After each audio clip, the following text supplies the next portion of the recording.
Are you feeling overly involved in the day-to-day of your business?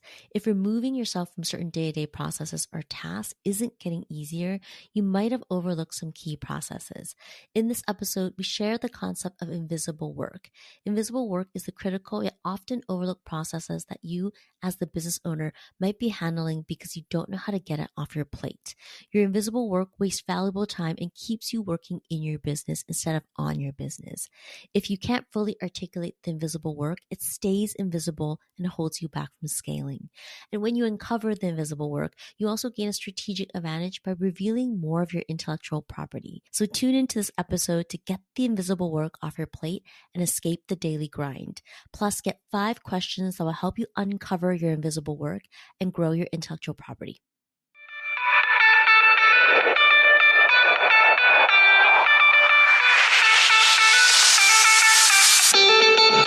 Welcome to the Small But Mighty Agency podcast. If you're a marketer, a consultant, or a creative who's on the journey of growing from solopreneur to agency owner, follow along because I pull back the curtains on the realities of growing and running a scalable service-based business and building a lean team.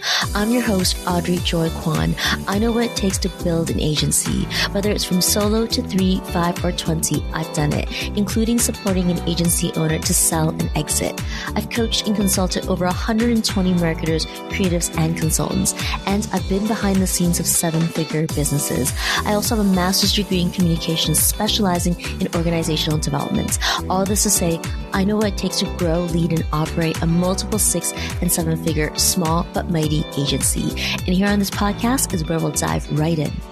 Hey friends, let's talk about creating more space for you to be the CEO of your business today. My business buddies and I are already talking about summer and how to carve out more time in our business to enjoy it with friends, family, or to be inspired. Now, some of you might like to take more time off in the summer, and some of you might enjoy focusing on the business during the season. I know I love to be in business growth mode during the summer because something about warmth and sunshine inspires me to work on my business. So I want to kick off May with an episode on how you can regain more time in your business, whether that's to take time off or to go deep into business growth. This episode is especially for you if you're overly involved in processes that are about work quality and client satisfaction in your agency because you're worried balls will get dropped if you let go. Now, if you've been with me for a while on this podcast, then you've heard me say this before. When you start a solo marketing consultant or creative business and you reach capacity and want to scale, you have to let go of client delivery. And it's common to get stuck here because you're juggling multiple balls and building a team for client delivery, which involves a number of challenges. The challenge of trust is a big one. Without trusting your team, you can't let go. So how do you trust your team? It's easier when you can identify, structure, and communicate what we call the invisible work in your business. When you're clear about the invisible work, it can ease the transition of trust so you don't have to be involved or worried about work quality or client satisfaction. Right now, you might feel like you have the basic pieces in place. You think you have the processes and a few great people in place, but you still can't let go of key pillars. The 2 most common pillars agency owners find themselves stuck in belong to the category of strategic decision making, which impacts work quality, and client communication, which impacts client satisfaction. If you're stuck transferring one or both of these pillars completely to the team, it's because you know that mishandling these 2 areas can have significant consequences for retention and credibility.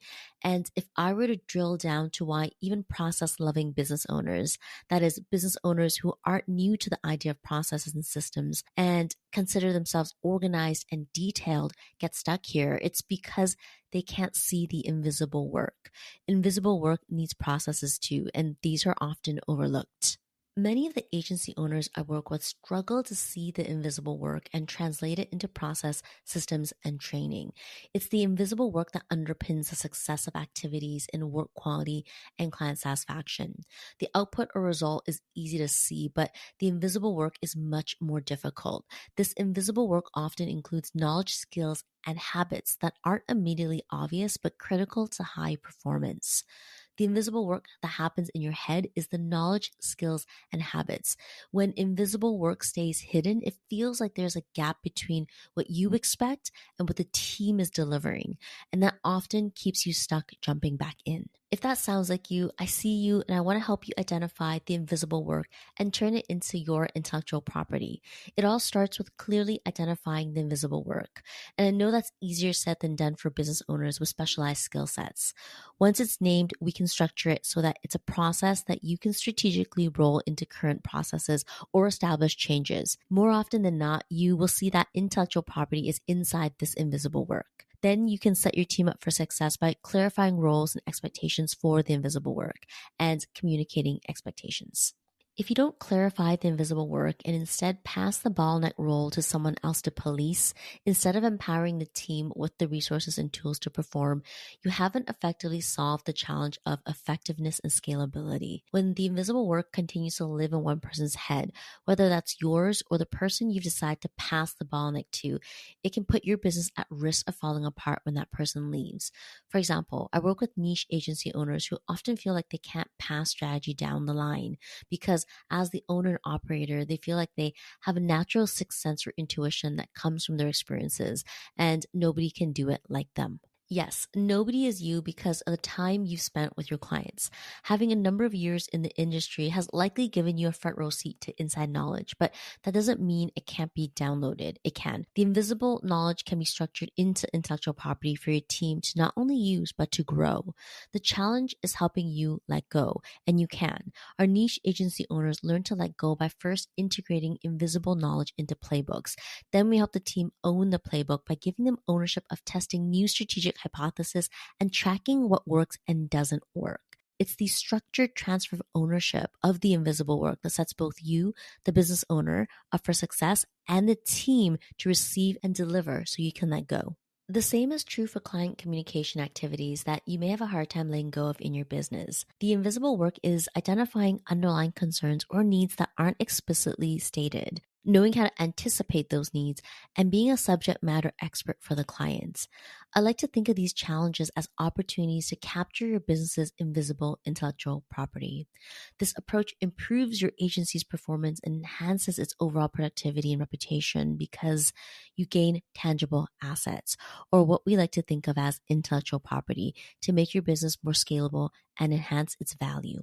But if you can't fully articulate the invisible work, it stays invisible, and that will keep you stuck in the present and make it difficult to enter the next phase of growth. To help you get clear on the invisible work that keeps you stuck worrying about work quality and client satisfaction, here are a few questions to help you articulate and uncover invisible work. So get your notepad out or the notes app on your phone and jot these down. Number one, what do your clients thank you for? The purpose of this question is to help you identify what is valued by your clients, but not formally recognized or documented within the business. Often clients express gratitude for not the standard deliverables or contents of a service package, but rather the subtle, nuanced things that make an impact on their experience. When you pinpoint these elements, you can uncover invisible work that leads to client satisfaction and success. Number two, what do you believe only you can handle? And what makes these things unique to your skills? This question encourages you to reflect on specific tasks or decisions that you've subconsciously reserved for yourself because you believe it requires your unique expertise or approach. And specifically, don't skip the second half of this question. And the question is, what makes these things unique to your skills? It's this part of the question that helps you discern the invisible work. Number three, what informal roles do you find yourself playing in your business? Roles like a mediator or troubleshooter often have significant invisible work that maintains stability and growth in your business. When you acknowledge these informal roles, you start to see the hidden layers in your daily operations. Then you can extract and document the behaviors and strategies to maintain the stability and growth. Number four, what kinds of recurring problems or challenges do you find yourself solving? By reflecting on patterns, you can uncover tasks that you handle automatically without realizing that your approach could be valuable for documenting and then delegating. And solving recurring problems typically involves specialized knowledge and skills that may not be recognized or documented in your formal job roles. Identifying these skills helps you convert them into teachable processes that can be transferred to other team members. Number five, describe a recent project or client situation where you had to intervene to ensure success. What did you do?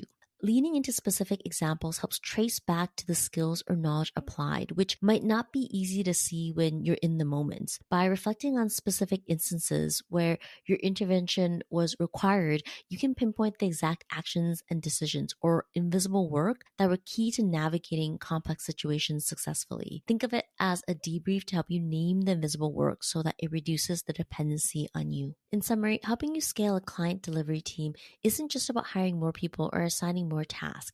It's about transforming the invisible workload into structured, scalable intellectual property. You can transform solo expertise into tangible, scalable assets when you uncover and document the knowledge, skills, and habits of the two most common day-to-day pillars agency owners find themselves stuck in. So these are strategic decision-making, which impacts work quality, and client communication, which impacts client satisfaction. When you identify, structure, and communicate the invisible work, you empower your team and you enhance the value and reputation of your business. Then you can transition from being indispensable in client delivery to establishing a framework where your expertise and strategies continue to guide outcomes, even when you're not directly involved. Do you want to get out of the day-to-day and build a lean team that gives you more freedom and helps you scale? We can help. Let's help you grow a business that doesn't have you stuck in the day-to-day. You know where to find me. Click on the link in the show notes. Thanks for joining me, friends. I'll see you in the next one. Hey there. Thanks for hanging out with me at the Small But Mighty Agency podcast. If you enjoyed this episode, it would mean the world to me if you hit the follow or subscribe button in your podcast app and share it with a friend. I'll see you on the next one.